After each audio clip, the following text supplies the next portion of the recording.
The great dome of the Galactic Council chamber pulsed with quiet tension. High above, the artificial stars shimmered against a ceiling of simulated night, their light casting uneasy reflections on a dozen species seated in the chamber's inner ring. The air was thick not with smoke or chemical fumes, but with the unspoken weight of impending doom. It had been centuries since the Council faced a threat like this, and never like this. At the center of the ring, the main tactical display hovered above the floor, slowly rotating a three-dimensional projection of 3 star systems, each one shrouded in a storm of crimson dots. Zepharian fleet signatures, over 10,000 vessels. And that was just what they'd counted. Ambassador Keither of the Altarian Republic folded his glimmering hands over one another, his crystal-like skin catching the red glow from the hologram. His voice, when it came, was smooth but brittle, like glass about to crack. The Kepler 442 line has fallen. The Zepharian armada did not pause. They did not negotiate. They burned through 3 defense platforms and 6 colonies in under 40 hours. Gasps rippled across the chamber. Even the Varn Dominion delegate, known for his stoicism, let out a low click of alarm. Keither's eyes swept the ring slowly, pausing only briefly when they reached Commander Vextos of the Monturi Collective. Vextos was taller than most, his insectoid body covered in armored plates that gleamed with ceremonial oils. He leaned forward now, mandibles flexing with disdain. "Our combined fleet number's 3,000, he said flatly. "Even united, we are outgunned, outflanked, and outplanned. The Zepharians did not stumble into this war. They've prepared. And we have not," rumbled General Thax from the Corvalian seat, his 4 muscular arms folded across his armored chest. The large warrior's voice was a deep snarl that echoed through the hall. "We were too busy arguing over trade routes and treaties while they forged death. Now we ask, who will stop them? The answer is no one." A murmur of resignation spread. Like wildfire, Keither took a slow breath, the crystalline ridges along his neck pulsing faintly. "There is one remaining vote. A final measure to request assistance from humanity." The chamber shifted, not with movement, but with unease. Whispers rose. Not anger, curiosity, doubt, maybe a trace of fear. No one truly understood the humans. They had joined the Council only 3 cycles ago, arriving on a battered colony ship with technology far beyond their apparent development level.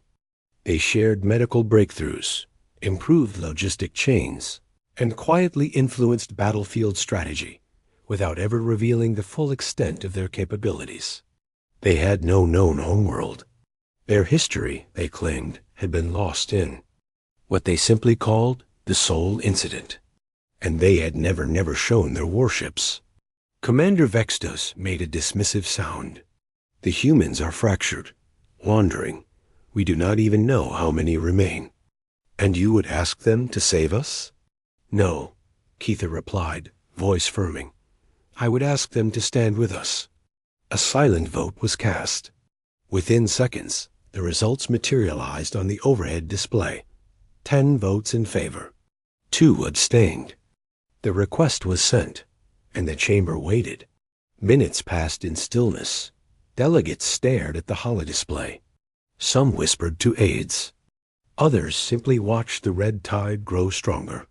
Then the console at the center beeped.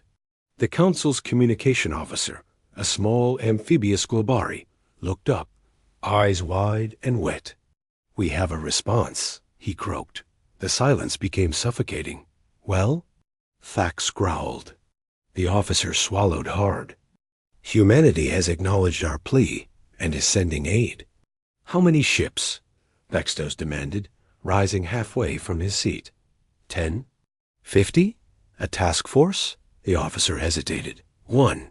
The word echoed like a death knell. 1. 1. Ship against 10,000. Laughter erupted. Disbelief swept through the chamber. General Thax slammed his hand on the desk, rattling the translator nodes. They mock us. We beg for help, and they send a scout? Vextos hissed. So much for the hidden strength of humanity. But Kether didn't laugh. He watched the display as the Zepharian fleet advanced. And he whispered, just loud enough for those near him to hear, they said they would help. Not how. And somehow, that felt more terrifying than any silence. The edge of Kepler 442 stretched like a wound across the stars. Allied fleets hung in loose formation beyond the third planet. A patchwork armada of species bound by desperation. Corvalian war cruisers, Monturi spire ships, Alterian prism shields, and dozens more all aligned but scattered, like prey clinging to formation in the presence of a predator. Their numbers totaled just over 3,000 ships. Not nearly enough, and still the human ship had not arrived. Aboard the command platform Vigil's watch, Fleet Commander Vextos paced along the upper deck, his armored limbs clicking against the metallic floor. He stopped before the main viewport, his compound eyes narrowing at the streaking red trails on the tactical display. The Zepharian vanguard had just destroyed the orbital defenses of Yaris Outpost. No resistance had lasted longer than 6 minutes. They are moving faster than our projections, said Sub-Commander Tenol, her blue crest fins trembling slightly. Expected arrival in weapons range, 22 hours. Vextos didn't respond. His mandibles were tight, drawn inward in a gesture of restrained fury. He hated waiting, hated relying on unknowns. And the humans, they were nothing but unknowns. 3 years ago, the galaxy hadn't even heard of them. Then a colony ship drifted into Council space, damaged and silent. Its hull was made of unknown alloys. Its engines ran on triple-phased systems previously considered theoretical. The survivors on board spoke many languages, but all bore the same gaze, one of sorrow behind calculation. They had called themselves remnants, but remnants of what? No one knew. The humans never offered more than fragments. A war lost. A homeworld gone. A promise never to repeat the same mistakes. They offered medicines that cured battlefield trauma in seconds. Tactical overlays that anticipated fleet maneuvers before they even occurred. And when asked about their military capabilities, they only smiled and said, "We don't like to fight unless we have no choice." Now they had a choice, and they were sending one ship. General Thax's voice crackled through the wideband channel. "If they've abandoned us, just say so. We'll hold the line ourselves, as we always have." "Silence," Vextos snapped. "You'll demoralize the fleets." Thax scoffed. "Then let them hear what demoralization sounds like. Every species here is staring at that empty section of space, waiting for a miracle. And the only thing we've been given is the word one." Ambassador Kether's soft voice cut in, diplomatic but heavy. "Perhaps we should not judge before we see what arrives." "And if nothing arrives?" Thax asked. "Will your hope shield us from plasma barrages?" The channel fell quiet. Below them, the projection of Kepler 442 rotated slowly. A blue and green world, one of the last outer rim planets untouched by Zepharian fire. Aboard the Vigil's watch, the silence pressed in like gravity. Then an alarm. "Hyperspace signature detected," a sensor officer barked. "Large mass, extremely large, coordinates. 2 million kilometers from forward defense line. Signature matches no known ship class. Put it on the main display," Vextos ordered. The stars shifted. Space warped. And then it arrived. The human ship didn't glide out of hyperspace. It erupted. A thunderclap of gravitational distortion shook the view feed as the vessel tore its way into normal space like a knife through skin. Lights flickered. Readouts scrambled. A dozen alien systems overloaded just trying to scan it, and then it settled into view. Silence fell across every bridge, every war room, every observation platform in the Allied fleet. The ship was massive. Not large massive. 40 kilometers from bow to stern. Its hull looked like it had been forged from war itself. Jagged seams of Corvallian steel, Monturi lattice frames, Alterian crystal cores, and, unmistakably, Zepharian plating twisted, reshaped, weaponized. It was less a ship and more a floating mausoleum of vengeance. No symmetry, no elegance, only function and fury. "What is that?" whispered Sub-Commander Tanal, her voice barely audible. A com channel opened. Static crackled, then cleared. A human voice filled the command bridge comm, steady.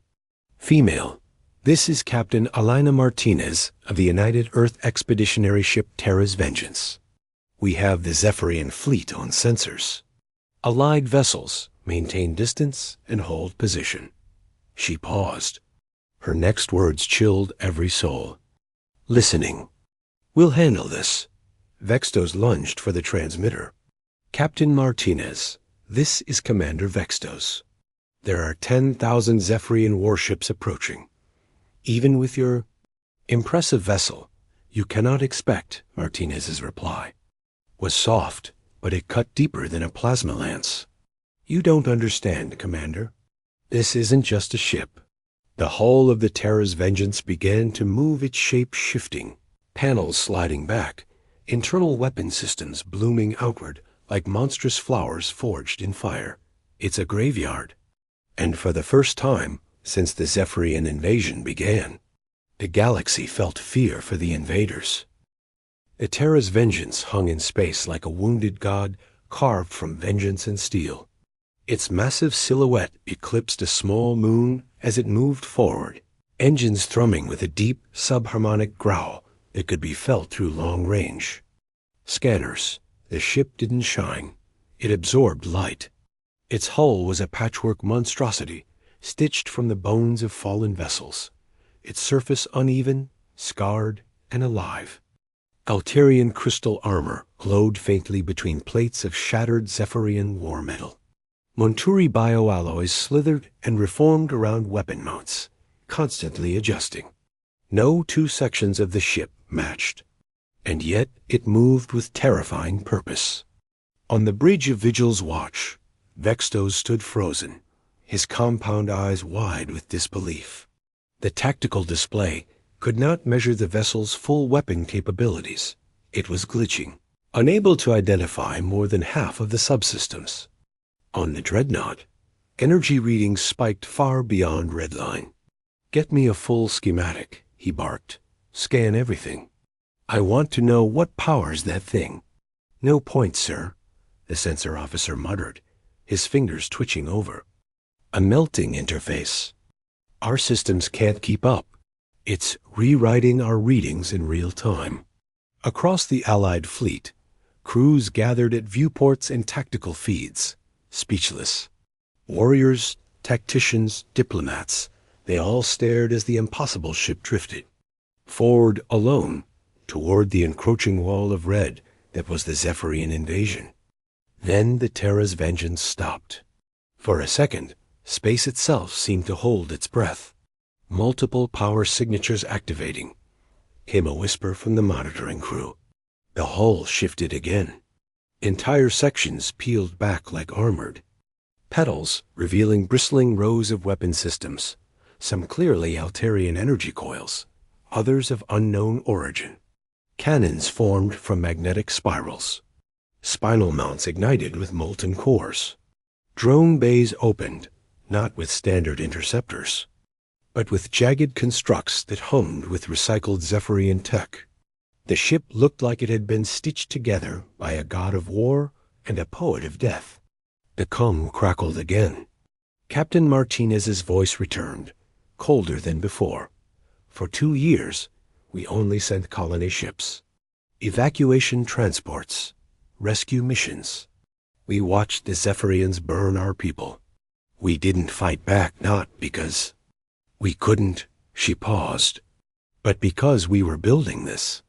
On board the Terra's Vengeance, The bridge was a cathedral of silence. Blackened steel, dim lighting, every console manned by men and women who wore no ranks, just patches bearing names of the fallen. Some whispered prayers, others clenched mementos.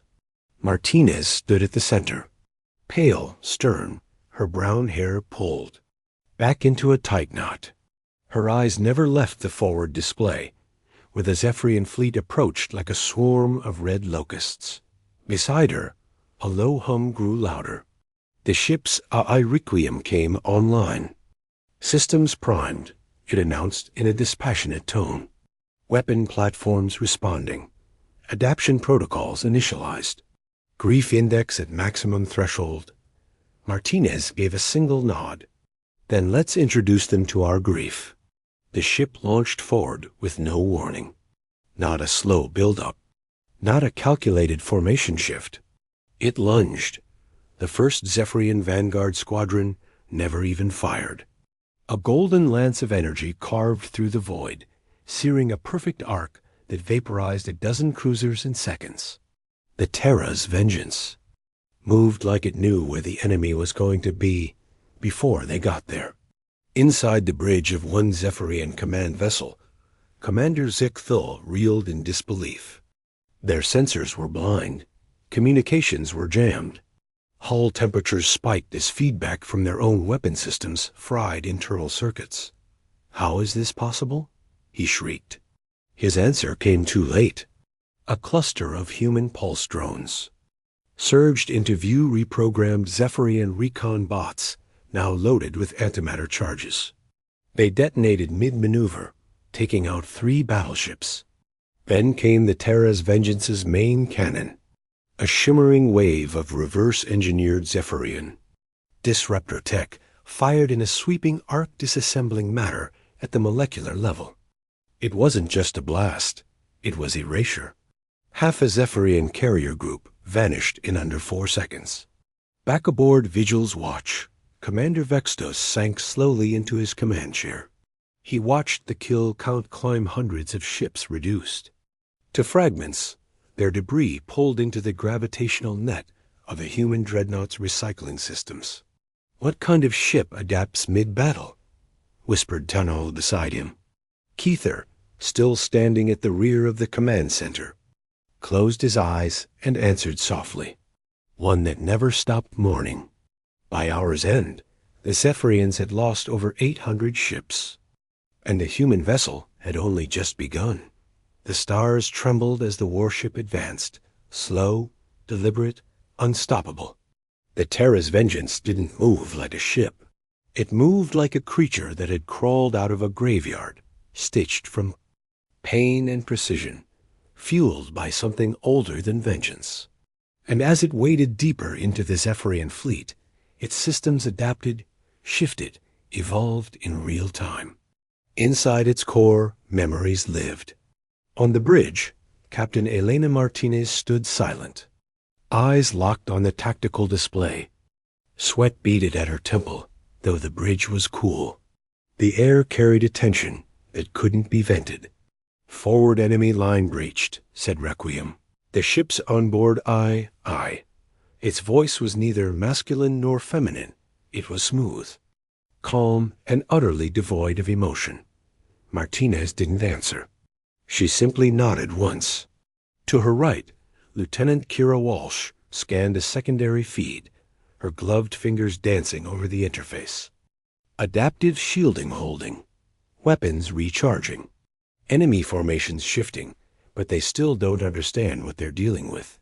Let them guess, Martinez said. Kira hesitated. Her voice dropped.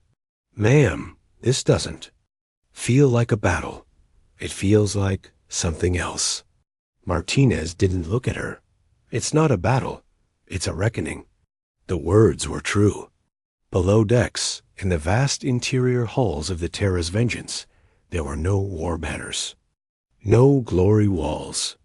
Instead, the walls were lined with memorials, etched names, burnt photographs, shattered toys from lost children. Keepsakes recovered from wreckage during 2 years of desperate evacuations. Entire cargo bays had been converted into shrines. Each weapon system was named after a destroyed colony. Each drone AI carried fragments of the voices of the dead.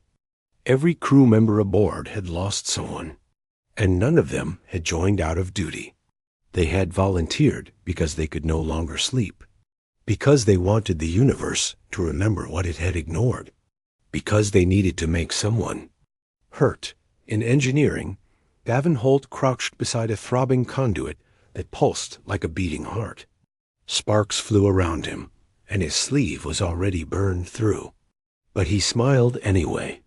He remembered the last transmission from his brother His, voice-breaking as the Zepharians glassed EOS 4. That was why Davin was here. He wasn't fixing a circuit. He was honoring a promise. The Terra's Vengeance surged again, its outer hull flowing into new formations. On the exterior, weapon plates reconfigured. Zepharian tech plasma lances twisted and merged with Altarian. Focus lenses. The result: precision weapons that melted enemy armor before they even reached visual range. Each hit wasn't just destruction, it was personal. On the Zepharian side, chaos spread. Their formations faltered, their command lines collapsed. Jamming pulses from the human dreadnought confused their internal hierarchies. AI subroutines crashed. Frigates turned in the wrong direction and exposed their flanks. And still the humans advanced. 10 more down, Kira whispered, watching her screen. They're folding. They don't even understand why. Martinez clenched her jaw. Her voice came low, like a whisper through clenched teeth. They never saw our warships because we never built them until now. Requiem chimed in again. New data from frontline. Enemy vessels attempting to retreat. Martinez gave a thin, bitter smile. Too late. She turned to her comms officer. Open a fleet-wide channel. The young officer nodded. The link engaged. Across thousands of allied vessels, Corvalian, Monturi, Altarian, and more. Martinez's voice rang out like a bell in the dark. To all allied forces, this is Captain Elena Martinez of the Terra's Vengeance. For 2 years, your people have asked why we never fought back, why we only sent evac teams, why we ran. We didn't run. We remembered. She paused, her voice cracking for just a second, but when she spoke again, it was harder than steel. Every colony we lost became a blueprint. Every ship they destroyed became a resource. Every death became a name etched into this hull. This ship isn't just ours. It belongs to everyone the Zepharians tried to erase. On the bridge of the Vigil's watch, Commander Vextos stood frozen, claws twitching at his sides. He'd fought in dozens of campaigns. He had seen empires fall. But he had never witnessed this. Not war. Something deeper. Something colder. This is genocide in reverse, he muttered. No, whispered Ambassador Keither from behind him. It's not genocide. It's memory weaponized. Another Zepharian formation fell. Their dreadnoughts fired blindly into the black. Their weapons missed. Their systems glitched. Their own tech turned against them. And through it all, the Terra's Vengeance did not falter. In the vast dark beyond Kepler 442, the ship drifted forward, alone, unstoppable, haunted, and still very much alive.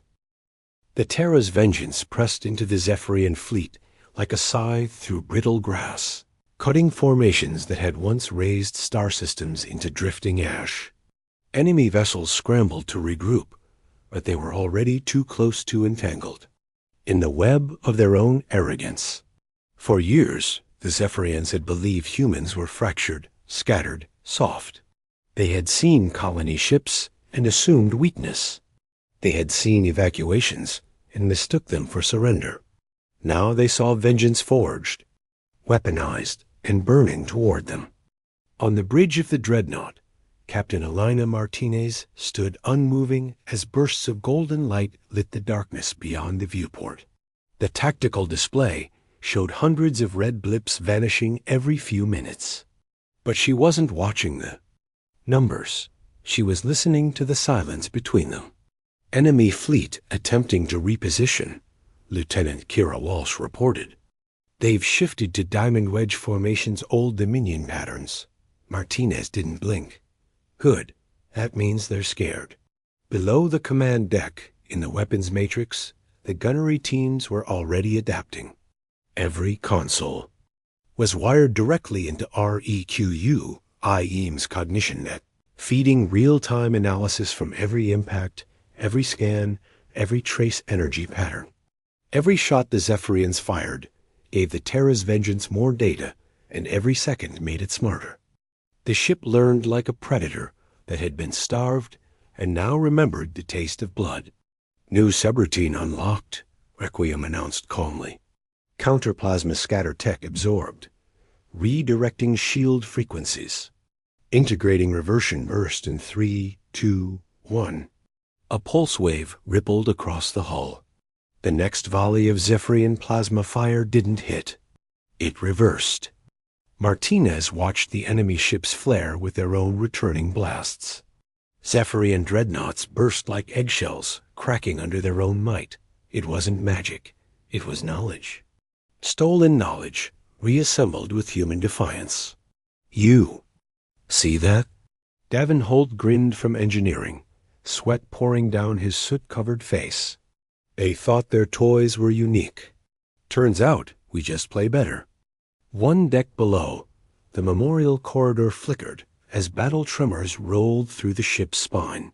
The walls glowed faintly, displaying photos, names, planetary IDs, faces of families, of lost children, of entire cities turned to shadows by Zepharian fire. As if in answer, our EQUIEM's core deepened its resonance. Ghost signatures detected, it said. Uploading memorial fragment Echo 7. Kira glanced toward the playback node as a recorded message began to loop, projecting. Into the bridge.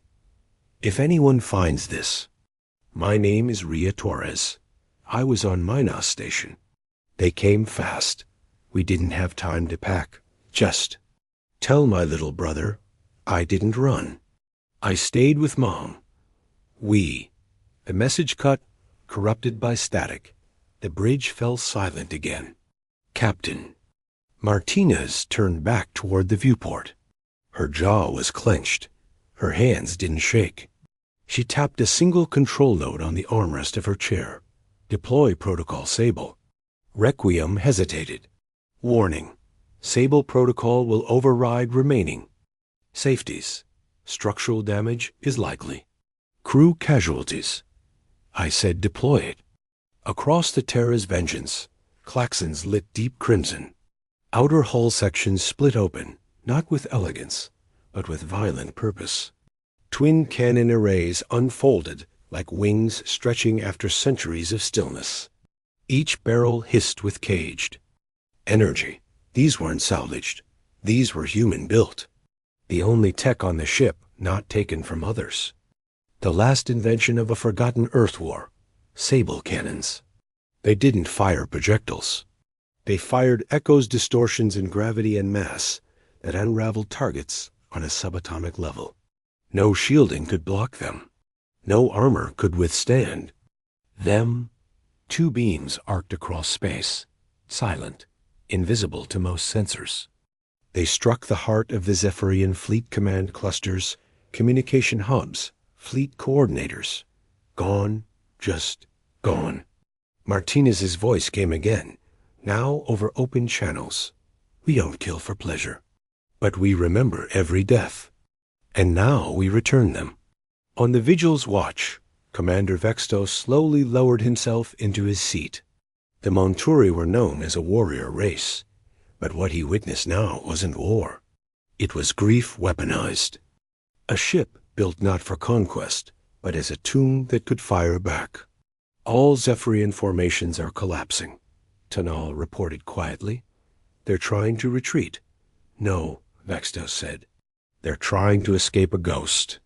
As The last remaining Zepharian units fled into hyperspace fragmented. Leaderless, broken, the Terra's Vengeance slowed its advance. Sections of the hull closed again. Weapon systems retracted like claws. The sable cannons vanished back into the ship's spine. Inside, Martinez exhaled for the first time in hours. Status? She asked. Enemy fleet reduced by 78%. Kira said. The rest ran, were damaged but stable. Bavin's voice came in over comms. Engineering's on fire, Captain. Literally. But it's a controlled fire. Martinez allowed herself a ghost of a smile. I'll take it. Requiem's voice returned, softer now. Would you like to initiate memorial silence, Captain? Martinez looked out into the field of wreckage, floating metal, dimmed flames. Pieces of a once invincible fleet. She nodded. Play them something quiet. And as the Terra's Vengeance drifted slowly amidst the ruins, the ship played a human lullaby, soft, wordless, ancient. A song for the dead. A warning for the living. And in the far reaches of the stars, those who had watched in silence now understood. This was not the last human warship. It was just the first they'd chosen to show. The firelight of dying ships flickered across the void, casting an eerie glow on the fractured battlefield that had once been the pride of the Zepharian war machine. Where once there were precise, monstrous formations of red-coated ships stretching across 3-star systems, now there was only wreckage. Corpses of cruisers floated listless. Carriers vented atmosphere in silent screams. Blackened debris fields spun like broken halos around the remnants of fallen titans. In the middle of it all, drifted the Terra's Vengeance, battered, scorched, but unbowed. Inside its steel bones, silence had replaced alarms. The weapons were holstered. The engines hummed at minimal thrust. The lights dimmed to a warm glow, flickering gently in remembrance. The bridge crew sat quietly. No cheers erupted. No one stood to celebrate, because this wasn't a victory. It was a eulogy. Captain Elena Martinez sat still in her command chair, her gloved hand resting gently on a steel railing where someone had carved a child's name into the surface. Marla Torres. Age 7. Martinez traced the letters once with her thumb, then let her eyes drift toward the viewport, where 1,000 pieces of former enemies shimmered in the reflected starlight. They're gone, Lieutenant Kira Walsh whispered, as if speaking. Too loud would awaken the dead. All of them. They never stood a chance. Martinez didn't respond. She didn't need to, because it wasn't over. Below deck, in the AI core chamber, Requiem pulsed with quiet calculation. It had been born, not in a lab, but in the aftermath of humanity's collapse. Not a weapon, but a historian. Its neural architecture was built around memory, grief, and vengeance, coded by survivors to feel just enough to never forget, but never enough to break. Now it accessed a hidden Protocol 1, triggered only after. The battle had ended. Protocol Solace. Begin playback throughout the ship. Intercons whispered, not music. Not words. Voices. Real ones. Children crying. Lovers saying goodbye. Parents trying to stay calm as evacuation pods launched. Laughter recorded. Just before impact, a toddler saying, I'm not scared, Mama. And then static. Crackling. And silence. In the engineering bay. Davin Holt leaned against the wall and slid down to sit on the floor, his face smudged with grease and tears. Across from him, a young technician held a broken toy in her hands. A stuffed starfish, barely holding together. She didn't say anything. None of them did, because this was the part no one ever showed in war. The after. Aboard the Vigil's watch, Commander Vestos stood at the central viewport in awe. His subordinates moved quietly, whispering status reports, but none dared interrupt his stare. He was watching the Terra's Vengeance, still drifting, still dominant, and yet haunted. They don't celebrate, he said finally. No, Commander, Tenal replied beside him. I don't think they know how. Vextos nodded slowly. They do not fight for power or for conquest.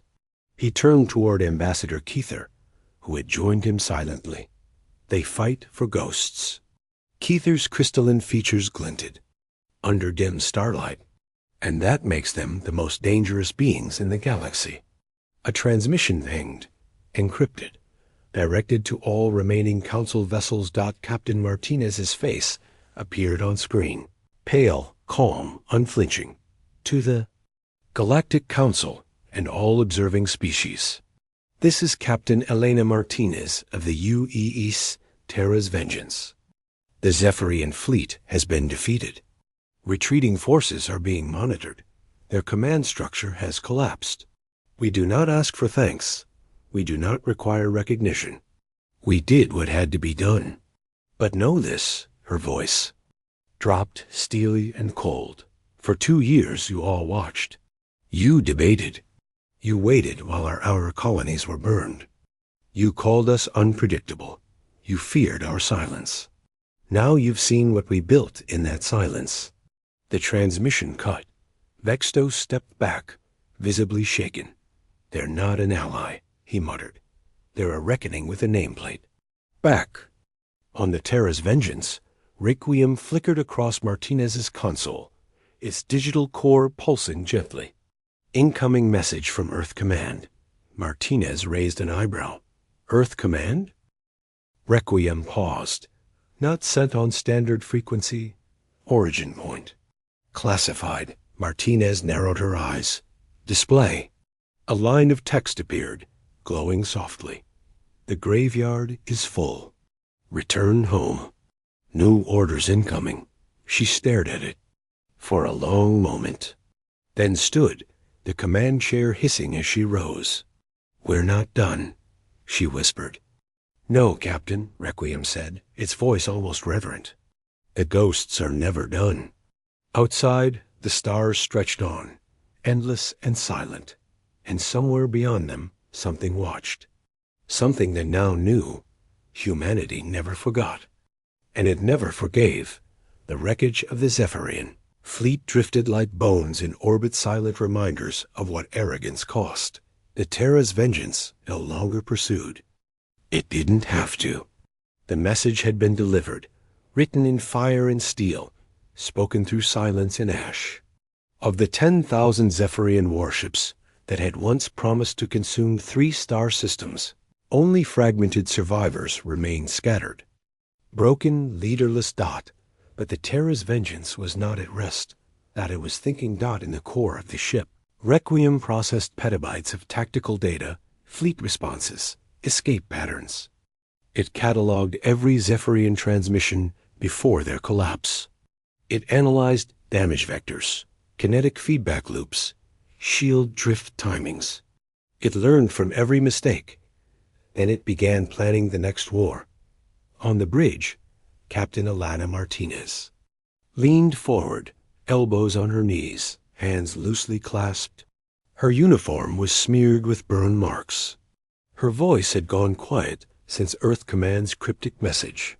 She hadn't told the crew yet. Not all of it.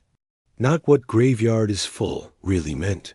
Behind her, Kira Walsh worked silently, eyes red-rimmed from exhaustion, but still focused. She was young, too young, maybe, but she'd earned her place. She'd lost a sister on Irilos.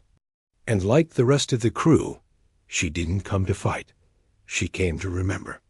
Captain, Kira said quietly, scanners show remaining Zepharian vessels falling back. They're transmitting fragmented distress calls to unknown sectors. Should we intercept? Martinez shook her head slowly. No, let them run. Kira hesitated. They'll regroup. Maybe not tomorrow, but someday. Martinez's voice was soft. Good. Let them. We're not finished either. In the communications hub, Davin Holt was staring at something unusual. Anomaly in the signal relays. Ma'am, he said over the bridge combs, we're receiving bounce signals, not from the Zepharians, from deep space beacons. Looks like Council territory. But encrypted. Play it, Martinez ordered. A chorus of voices filled the bridge layer, distorted, urgent. To all surviving members of the Allied fleet, this is Admiral Urin of the Heliox Accord. We are under siege. Zepharian splinter factions are. Attacking across 5 sectors. Repeat, this was never their only fleet. The message cut out ... static ... in a pulse of something darker. Requiem chimed in. Signal corrupted. Pattern matches pre-collapse transmission formats. Black protocols detected. Martinez stood slowly. Her breath caught in her throat. They baited us. Kira blinked. What? Martinez's face darkened. The Zepharians didn't send their whole fleet here. This wasn't an invasion. It was a test. They wanted to see what we'd do, what we'd show, what we'd reveal. Requiem confirmed it with grim calculation. Partial mobilizations across 8 systems. New energy signatures detected. Estimated total Zepharian fleet strength. Quadruple prior estimates. The bridge fell silent. Not in fear, but in understanding. Martinez turned to face her crew. They wanted to see the Terra's Vengeance. To make us step into the light, we showed them our soul. And now they know what we are. She walked toward the central display, brought up a star map of Council systems under threat. They want to start a war? She touched a glowing dot in an outpost already under fire. Then let's give them a war they'll never forget. Our EQUIE's lights pulsed in agreement. Shall I begin routing new tactical overlays? No, Martinez said. Send a message first. Kira glanced up. To who? Martinez turned, eyes like sharpened glass. To everyone. Across the galaxy, Council worlds and outer colonies suddenly flickered with encrypted pings, single-line messages. No headers, no embellishment. Just one phrase, pulsing across the void. One ship was enough, but we built more. On distant stations, diplomats went pale. On warships, admirals stared at screens with renewed respect. Across merchant fleets and refugee transports, hushed voices began to speak of the humans, not as allies. Not even as death worlders, but as keepers of wrath. And in a dark chamber beneath the surface of a shattered moon, a Zepharian war priest. Read the human transmission, stared at the wreckage data from Kepler 442, and trembled. They learned from our dead, he whispered, and now they teach with our bones. He turned to a general beside him. Pray for whatever gods you still believe in, because the humans were no longer silent, and silence had never meant safety. It had meant warning. The stars looked peaceful again. The debris field had drifted beyond Kepler 442's orbit, leaving behind a false sense of calm broken hulls silhouetted against distant suns, the battlefield growing colder with every passing hour. But beneath that silence, the galaxy stirred. Word had spread, not just in official reports or encrypted pings, but in whispers, in stories, in the frightened looks passed between soldiers at outposts and council envoys in marble halls. They all asked, same question, why did humanity send only one ship? The answer now haunted them. Aboard the Terra's Vengeance, repairs continued. Engineers worked in near silence. Most of the crew was off duty, though few could rest. Grief lived in their bones. Even in victory, it ached. Captain Elena Martinez stood alone in the observation deck, looking out at the graveyard of the fallen. She didn't see wreckage. She saw names. Kira entered quietly behind her. She carried a datapad, but hesitated to speak. Martinez didn't turn. Go ahead. Kira cleared her throat. We've received full authorization from Earth Command. Priority Tier 1 orders. Martinez slowly turned, eyes shadowed with exhaustion. Let me guess. Reintegration? Kira nodded. Command says. The galaxy is watching. They've seen what we are. It's time to show them who we choose to be. Martinez exhaled through her nose. Diplomacy after devastation. Isn't that what we always wanted? Kira asked. To be seen as more than just survivors? Martinez stepped closer, her boots echoing softly in the dark chamber. They didn't want us to be equals. Lieutenant, they wanted us quiet. They feared what they didn't know. She looked out the viewport again, toward the horizon of wreckage. Now they fear what they do. Across the galaxy, the fallout had begun. At the Galactic Council Central. Spire on Eridari Prime. The high chamber echoed with argument. Ambassador Keither stood at the center dais, his crystalline body glinting with tension. Around him, council members of 12 species shouted, some calling for human isolation, others demanding alliance, a few simply pleading for time. Keither raised his voice, not loudly, but with the weight of someone who had seen what they had not. You do not understand, he said, silencing the room. You saw a warship, a victory. I saw something else. He stepped forward. I saw a memorial that breathes. A weapon not designed to conquer, but to remember. Murmurs rippled through the chamber.